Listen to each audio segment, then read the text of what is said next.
विक्रम जब अपने घर आता है तो सामने देखता है कि चुटकी नीचे गिरी होती है और चुटकी के मुंह से झाग निकली होती है, जैसे कि उसने कोई जहर पी लिया हो। अरे चुटकी बेटा,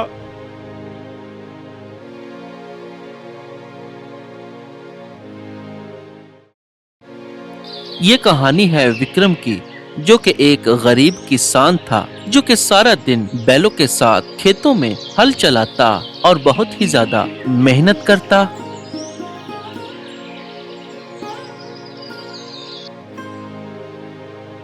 हर रोज उसको जल्दी जल्दी काम खत्म करना पड़ता था, क्योंकि उसकी घर एक छोटी सी बेटी थी। हाँ भैया, आज का काम तो हो गया। अब मैं जा रहा हूँ। चुटकी घर पर मेरा इंतजार कर रही होगी, और अगर मैं थोड़ा सा भी लेट घर जाऊँ ना तो बहुत ही परेशान और मुझसे नाराज भी हो जाती है। तो चलो भैया, मैं अब चलता हूँ। अरे विक्रम भैया, अरे इतनी जल्दी चले जाते हो यार, कभी हमारे साथ भी बैठा करो। काम खत्म करके तुमको तो बस घर जाने की ही जल्दी होती है। यार कभी हमारे साथ भी गप्पे वप्पे मार लिया करो ना। यही तो दोस्ती होती है। तुमको तो बस घर जाने की जल्दी ही लगी रहती है। तो और क्या करूँ रजत भैया। चुटकी की माँ तो है नहीं, मैं ही हूँ। घर पर वैसे भी अकेली ही रहती है, तो सोचो अगर मैं ही तुम्हारे साथ गप्पे मारूं या किसी और के पास, दोस्त के पास, तो वो घर पर अकेली होगी। काम के लिहाज से तो ठीक है, लेकिन जब मैं काम खत्म कर लूं तो मेरा फर्ज तो बनता है ना अपनी बेटी के पास जाऊं, उसको भी थोड़ा सा वक्त दूं। इसीलिए बस चला जाता हूं। कभी दिन में गप्पे मार लेंगे यार, जब काम का समय होगा थोड़ा सा जल्दी कर लेंगे। हाँ हाँ भैया, वैसे बात ठीक है। जाओ जाओ, चुटकी के पास जाओ। हम कभी जल्दी काम कर कर थोड़ी सी गप्पे मार लिया करेंगे। चलो जाओ फिर है। मैं थोड़ा सा काम है अभी, कर कर आऊंगा। तुम जाओ, ख्याल रखना चुटकी का। हाँ हाँ, अपनी जान से बढ़कर बेटी है मेरी, ख्याल तो रखूंगा ही। चलो ठीक है भैया, मैं भी चलता हूँ। इतना कहकर विक्रम घर को निकल पड़ता है, क्योंकि चुटकी उसका इंतजार कर रही थी।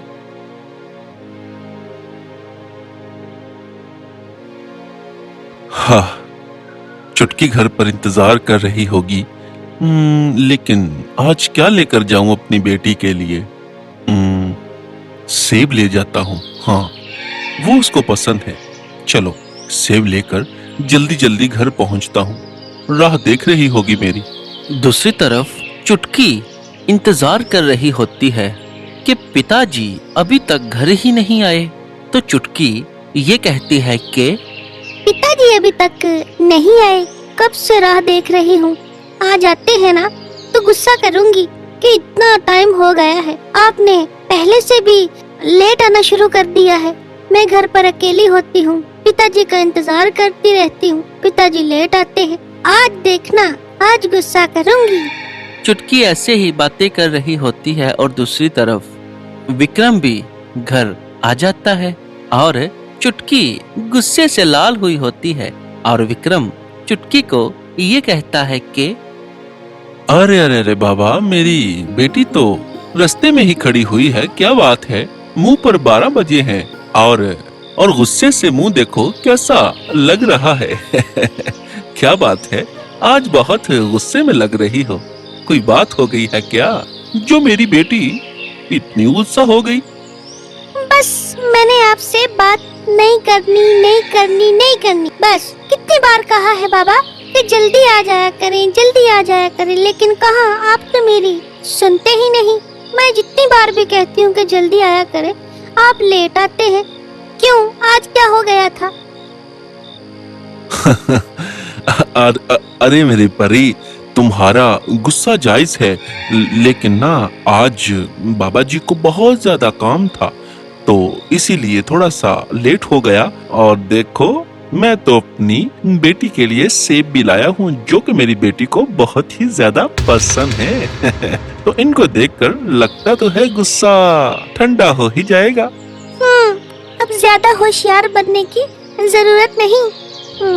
पता है मुझको, मुझे रिश्वत देकर चुप करवा देते हैं। आइंदा ऐसा ना हो, आइंदा जल्दी आना है आपने, ठीक है? और ये सेब मुझको पकड़ा दे, कहीं ये भी गायब ना हो जाए। अच्छा चले ठीक है, मुंह हाथ धो लें, फिर खाना खाते हैं। ऐसे ही सुबह हो जाती है और जैसे ही सुबह होती है तो सेठ धनराज विक्रम के पास उसके घर आ जाता है और बाहर खड़े होकर ये कहता है कि अरे विक्रम, ओ विक्रम, बाहर आ रे। अरे तेरे पैसे देने का वक्त गुजर गया, चल जल्दी बाहर आ। मेरे पैसे कब देगा? निकल बाहर। चुटकी भी अंदर खड़ी होती है और सेठ बाहर होता है तो विक्रम डर जाता है और विक्रम ये कहता है कि अरे सेठ सेठ साहिब आ गए। अब मैं सेठ साहिब को क्या कहूँगा? पैसे देने का वक्त भी खत्म हो गया है। चुटकी बेटा तुम बाहर मत आना, ठीक है? मैं बात कर आता हूँ। विक्रम बाहर आ जाता है और सेठ उसको ये कहता है कि अरे ओ विक्रम, अरे मैंने तुमको कहा था कि मेरे पैसे वक्त पर देने हैं तुमने, और तू मेरी तरफ आया ही नहीं। अक्कर थक कर मुझको ही आना पड़ा। क्यों, क्या हुआ रे? पैसे क्यों नहीं देने आया तू? सेठ साहिब मेरे पास ना पैसे बने ही नहीं, इसीलिए मैं आया ही नहीं। आकर भी मैं क्या करता? वैसे मैंने बताने आना था लेकिन आ नहीं पाया। आज मैंने आना ही था, लेकिन सेठ साहिब माफ कर दीजिए, मेरे पास पैसे बन नहीं सके। कुछ दिनों की मोहलत दे दें, मैं कर दूंगा। अरे इतने दिनों से तू कर नहीं पाया, अब कहाँ से कर देगा रे? सच सच बोल, पैसे देने हैं कि नहीं? या एक वादा मेरे साथ कर ले, चल ज्यादा नहीं, कल का कर ले। कल को तू पैसे मुझे हर हाल में देगा। अगर ना दिए तो मुझसे बुरा कोई नहीं होगा। नहीं सेठ साहिब, एक दिन तो कम है। कुछ दिनों की मोहलत दे दें, मैं कहीं न कहीं से कर ही दूंगा। कुछ दिनों की बस मोहलत दे दें। अरे बस कह दिया तो कह दिया। कल को मेरे पैसे मुझको मिल जाने चाहिए। अब मैं जा रहा हूँ, कल को आऊंगा, और कल को पैसे ना मिले तो मुझसे बुरा कोई नहीं होगा। इतना कहकर सेठ चला जाता है और विक्रम बहुत ही ज्यादा परेशान हो जाता है। चुटकी भी पीछे खड़ी होकर सब कुछ सुन लेती है और विक्रम घूमकर चुटकी को देखकर ये कहता है कि चुटकी बेटा, कोई बात नहीं, परेशान मत होना। मैं अब कहीं से पता करके आता हूँ, पैसों का बंदोबस्त करूँ, किसी से पूछूं, वरना सेठ बहुत गुस्सा करेगा। बहुत परेशान हो गया हूँ बेटा। चलो मैं चलता हूँ, ख्याल रखना अपना। इतना कहकर विक्रम घर से निकल जाता है ताकि पैसों का किसी से पूछे, ताकि सेठ को पैसे दे सके। उसके जाने के बाद चुटकी भी बहुत ज्यादा परेशान हुई होती है कि बाबा अब कैसे पैसों का बंदोबस्त करेंगे।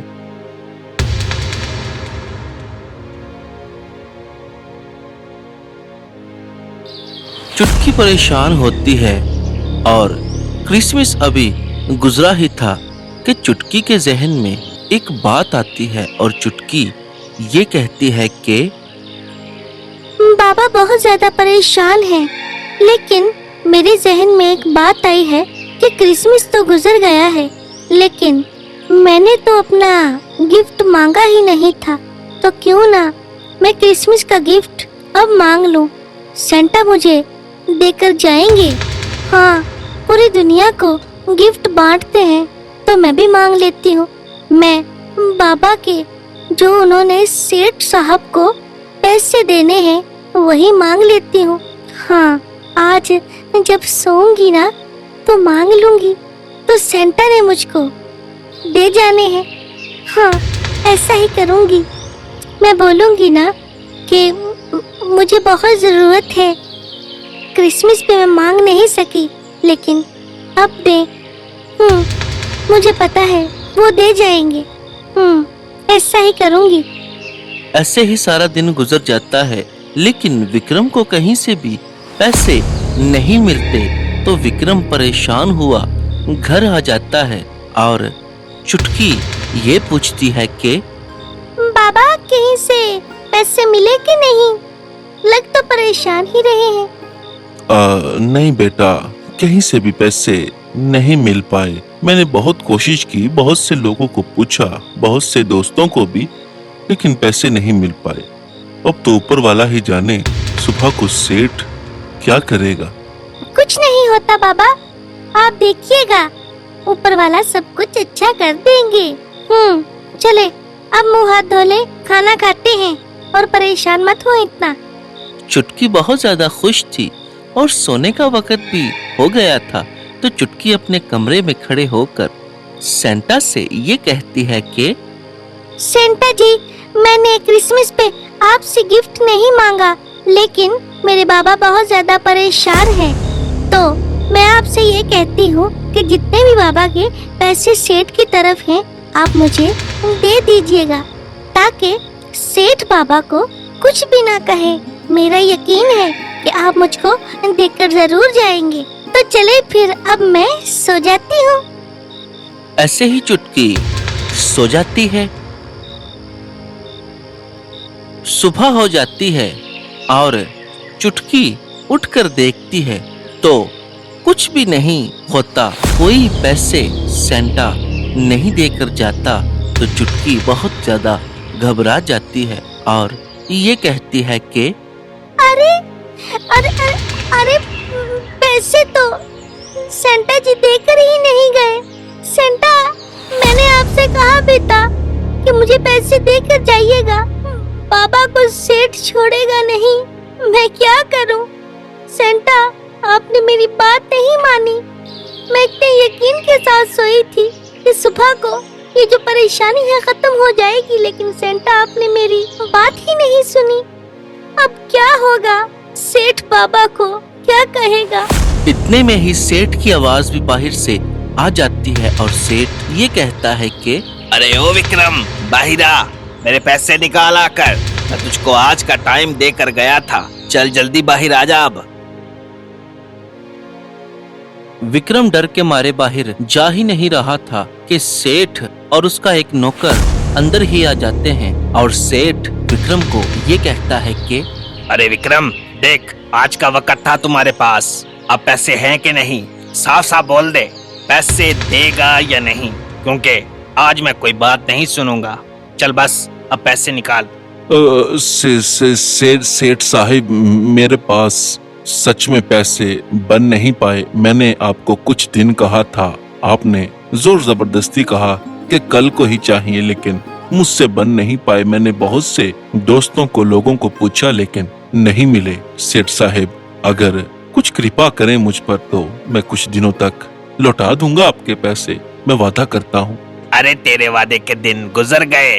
अरे कल्लू, मार इसको डंडे, और डंडे मार मार कर लाल कर दे इसको, ताकि इसको भी तो पता चले जब किसी से पैसे लेते हैं तो वक्त पर देते भी हैं। मार इसको। सेठ के इतना कहने पर ही कल्लू विक्रम को डंडे मारना शुरू कर देता है और डंडे मार मार कर विक्रम का बुरा हाल कर देता है। अब हिसाब चुकता हो गया। हाँ, अब तुझको 1 हफ्ते का टाइम देता हूँ, मेरे पैसे लौटा देना, वरना इससे भी बुरा होगा। इतना कहकर सेठ चला जाता है। विक्रम को मार खाते हुए चुटकी देख लेती है और विक्रम के पास आकर ये कहती है कि बाबा, ये सेठ बहुत बुरा है, आपको बहुत मारा, मुझे बिल्कुल भी अच्छा नहीं लगा। बाबा, क्या ऊपर वाला हमारी मुश्किलें कभी भी हल नहीं करेंगे क्या? मुझे अच्छा नहीं लगा।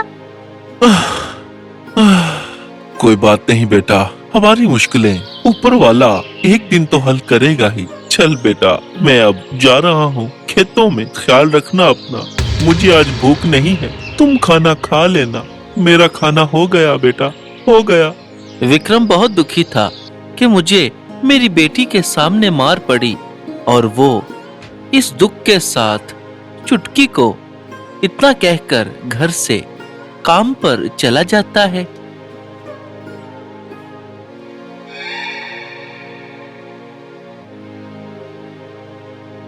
चुटकी बहुत दुखी होती है कि मेरे बाप को मेरे सामने मार पड़ी और इस दुख को वो झेल नहीं पा रही थी कि सेंटा से जिससे उसने मदद मांगी थी उसको गुस्सा करती है।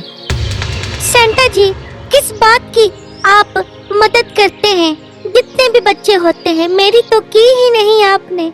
मैंने कहा भी था कि मेरे बाप को वो सेठ कुछ करे ना, इसीलिए मुझे थोड़े से पैसे दे दे जितने पिताजी ने उस सेठ को देने थे। मैंने क्रिसमस पे कोई गिफ्ट नहीं मांगा था, इसीलिए अब मांग लिया, लेकिन मेरी तो सुनी ही नहीं। इससे तो अच्छा था कि मैं मर ही जाती, पिताजी को मार पड़ते हुए तो ना देखती। ऐसे ही रात हो जाती है और विक्रम परेशान होता है और ये कहता है कि अरे आज तो इतना परेशान हो गया कि वक्त का पता ही नहीं चला। शाम हो गई है और मैं घर नहीं गया। चुटकी बेचारी मेरा इंतजार कर रही होगी। चलो घर चलता हूँ, लेकिन किस मुंह से जाऊंगा कि तुम्हारे पिता को कोई भी आकर मार जाता है, और वो भी पैसों की वजह से। चलो घर चलता हूँ, चुटकी ने खाना भी नहीं खाया होगा। विक्रम अपने घर को निकल जाता है।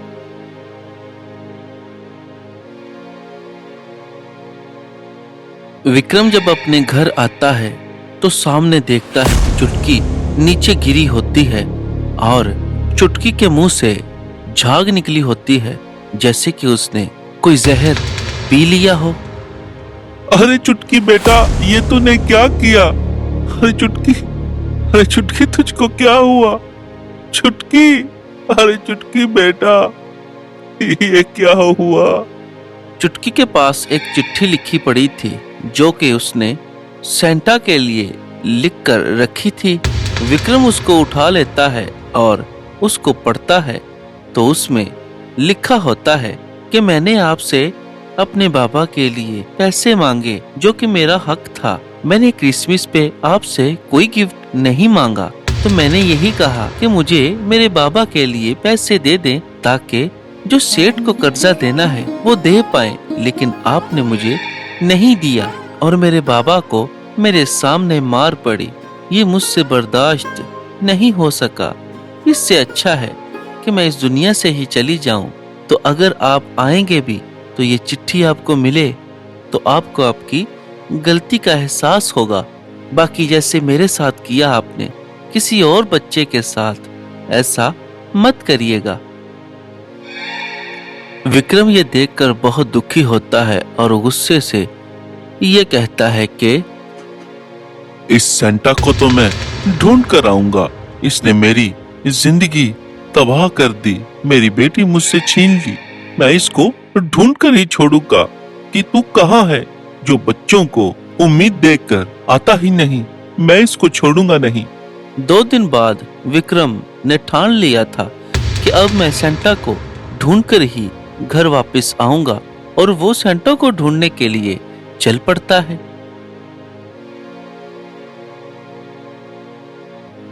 रास्ते में उसको एक अपना दोस्त मिलता है और वो उससे जल्दी जल्दी में ये पूछता है कि अरे शामू भैया, मुझे आपसे एक बात करनी है और मुझे ना बस जल्दी से बताना है कि ये बंदा कहाँ मिलेगा। अरे भैया, कौन सा बंदा, कैसा बंदा, बताओ, किसकी बात कर रहे हो? अरे ये जो सेंटा नहीं है, सेंटा, इसकी बात कर रहा हूँ। ये कहाँ मिलेगा? शामू अपने जहन में ये सोचता है कि विक्रम शायद दिमाग से थोड़ा हिल गया है कि ये सेंटा को ढूंढने जा रहा है, तो वो मजाक में ही उसको ये कह देता है कि अरे विक्रम भैया, ये ना जो हिमालय है ना, बर्फानी इलाका, हाँ, पहाड़ों पर, वहाँ पर मिलेगा। हाँ, जहाँ पर बहुत ढेर बर्फ हो ना, ये वहीं पर रहता है। चलो जल्दी करो, टाइम जाया मत करो, पहुँच जाओ वहाँ पर। इतना सुनकर विक्रम चल पड़ता है और कई दिन कई रातों के बाद विक्रम आखिरकार पहाड़ों पर जहाँ पर बर्फ होती है वहाँ पर पहुँच जाता है और दूर से देखता है कि एक सफेद कपड़ों में साधारण सा इंसान किसी पत्थर के ऊपर बैठा होता है और वो उसके पास चला जाता है। भैया जी, कैसे हो आप? ठीक हो? मैं दूर से देख रहा था भैया जी, आप इधर इतनी ठंड में और इस पत्थर पर बैठे थे, तो मैंने कहा कि जिसकी तलाश है मुझको, शायद भैया को पता हो, इसीलिए आपके पास आ गया। अच्छा, कोई बात नहीं बेटा, कोई बात नहीं। तुमको जिसकी भी तलाश है, जो भी चीज तुमको चाहिए, तुम पूछ लो, चाहे मांग लो। क्या बात है, बताओ। विक्रम उनको सारी बात बता देता है कि कैसे मेरी बेटी ने जहर खा लिया सेंटा की वजह से, कि क्रिसमस का गिफ्ट उसको चाहिए था। सारी बात बता देता है। अच्छा, तो ये बात है। तुम्हारी बेटी ने तो नादानी की, लेकिन बेटा तुम नादान नहीं, तुम बड़े हो। ये जो सेंटा है, इसका मकसद सिर्फ लोगों को यही समझाना है कि जो क्रिसमस पे कपड़े नहीं ले सकते या इस खुशी में शामिल नहीं हो सकते, उनकी मदद करना है। जो गरीब हैं, उनको सहारा देना है, उनकी मदद करना। इसको सेंटा कहते हैं कि सेंटा आएगा। सेंटा कोई नहीं, सेंटा हमारे दिलों में ही है। तुम सेंटा हो, मैं हूँ, हम सब हैं। देखो, एक बच्चा है जो सारा साल किसी चीज के लिए तरसता है। अगर तुमको पता है तो तुम उसको ले दो, उसको कह दो ये सेंटा ने भेजा है, तो देखो वो खुश हो गया ना। तो इसको ही सेंटा कहते हैं। बहुत बहुत बहुत शुक्रिया, बहुत शुक्रिया भैया, आपने मेरी आंखें खोल दी। मेरी बेटी तो चली गई, लेकिन मैं अपना सारा कर्जा उतारूंगा और अपनी सारी जिंदगी इसी सेंटा के रूप में गुजार दूंगा। गरीबों की मदद करूंगा और जिन बच्चों को कुछ नहीं मिल पाता, उनको वो दूंगा। इतना कहकर विक्रम वापस मुड़कर जाने लगता है तो वो उसको आवाज देते हैं और ये कहते हैं कि अरे विक्रम बेटा, ये तो लेते जाओ, ये तुम्हारी चीज एक मेरे पास है। नहीं, आपको गलत फहमी हो गई है जी, ये मेरी नहीं है। अरे विक्रम, मैंने कहा ना, ये तुम्हारी ही है। ये सोने से भरी हुई पोटली है। इसमें से कभी भी सोना खत्म नहीं होगा जब तक तुम लोगों की मदद करते रहोगे। सेंटा बनना है ना, ले जाओ और जाओ गरीबों की मदद करना, और जल्दी जाना क्योंकि घर तुम्हारा कोई इंतजार कर रहा है। विक्रम सोने की पोटली पाकर बहुत ज्यादा खुश था और जल्दी जल्दी से घर चला जाता है ताकि पता करे कि घर उसका कौन इंतजार कर रहा है। विक्रम अपने घर आ जाता है और सामने देखता है तो चुटकी सामने खड़ी होती है और विक्रम देखकर खुश हो जाता है और ये कहता है कि अरे अरे अरे अरे चुटकी, अरे चुटकी, तुम ठीक हो? तुम कहाँ, तुम कैसे आ गई? तुम तो चली गई थी, तुम जिंदा कैसे हो गई? उन्होंने मुझसे कहा था कि जाओ, तुम्हारा घर पर कोई इंतजार कर रहा है। अरे वो कोई साधारण इंसान नहीं था, वो मैं अब क्या कहूँ। विक्रम चुटकी को पाकर बहुत ज्यादा खुश था और उसको समझ नहीं आ रही थी कि वो व्यक्ति कौन था और कैसे उसने ये सब कुछ कर दिया। और पोटली में से आवाज आती है कि अरे विक्रम बेटा, घबराना नहीं, बस जब भी किसी की मदद करो तो उसको एक ही बात बोलना, मांगो तो तुमको दिया जाएगा, ढूंढोगे तो पाओगे, दरवाजा खटखटाओगे तो तुम्हारे वास्ते खोल दिया जाएगा। तुम इतना समझ लो तो तुम जान जाओगे कि मैं कौन था।